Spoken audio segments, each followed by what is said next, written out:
The St. Johns River, something that a lot of us may take for granted. Our next 12 Who Care recipient has spent his life by the water, on the water, dedicated to preserving this river for generations to come.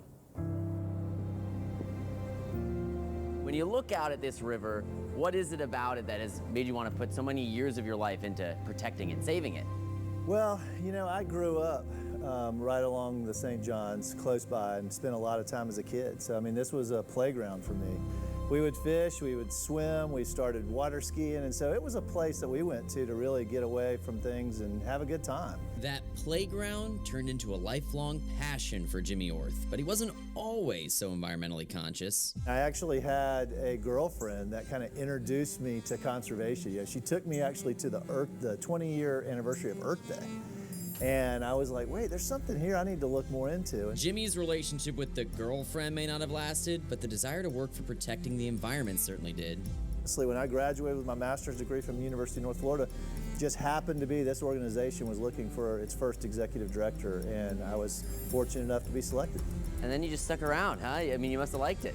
Yeah, I've been here over 21 years now, and they haven't kicked me out yet. So, you know, I'm still excited about it. It's a challenging job just because it's a lot of times it's an uphill battle, but it's something that I love doing. Oh, look, there's dolphins out there. Oh, really? Yeah. I never get tired of seeing dolphins. How many hours did you say you spent on that water? Gosh, it's hard to even calculate. That was a tough question because I mean, it's it's hundreds of hours. I mean, unfortunately though, with this job, I'm not out on the water that much, you know, because as the executive director, I'm more on the administrative side. What are some of the things you're proudest of accomplishing over the past 21 years?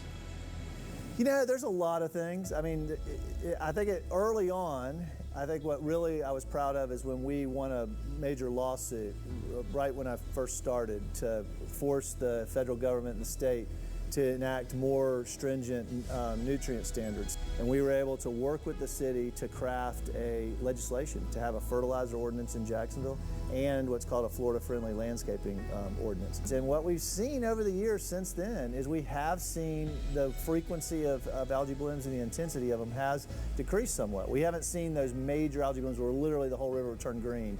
We've done a lot of really cool work with students over the years, taking thousands of kids out on boat trips, introducing them to the river, and that's something that doesn't get always the headlines, so to speak, but it's something that I'm really proud of too. All right, can you think of a couple of times where maybe you guys did something that got the attention of news outlets, the news was out there, and all of a sudden something that you were bringing to the forefront was dinner table talk for people at home?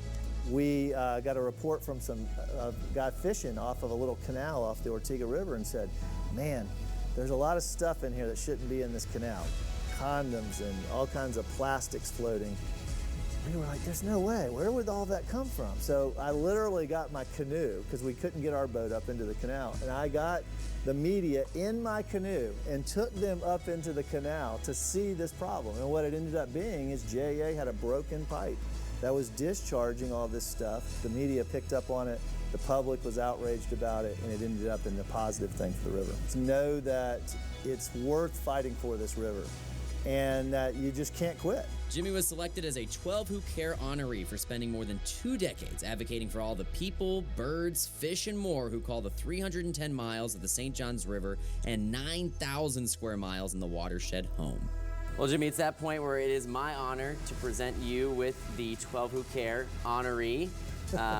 Thank you so much for everything that you've done for our community, for our environment, for the St. Johns, and that you're going to continue doing, because I know that you're going to be working hard at it, you know, through the years here. So thank you so much for taking the time, sitting down with us, and sharing your story with us. Absolutely. And I know this is just really a small token for everything that you've done, but at least this is something you can see. I really do. Thank you to you and your team. And those who nominated me, because it does feel good. Like I said, I don't want to dismiss the fact that it feels good to be recognized, and I appreciate it because it's an honor, truly. Well, every Tuesday and Thursday, we will be featuring a 12 Who Care Award recipient. So make sure to tune in and see the amazing people doing amazing things across the First Coast. And be sure also to check out the 12 Who Care special. Yes, we have a special for you November 20th at 7 p.m. on ABC.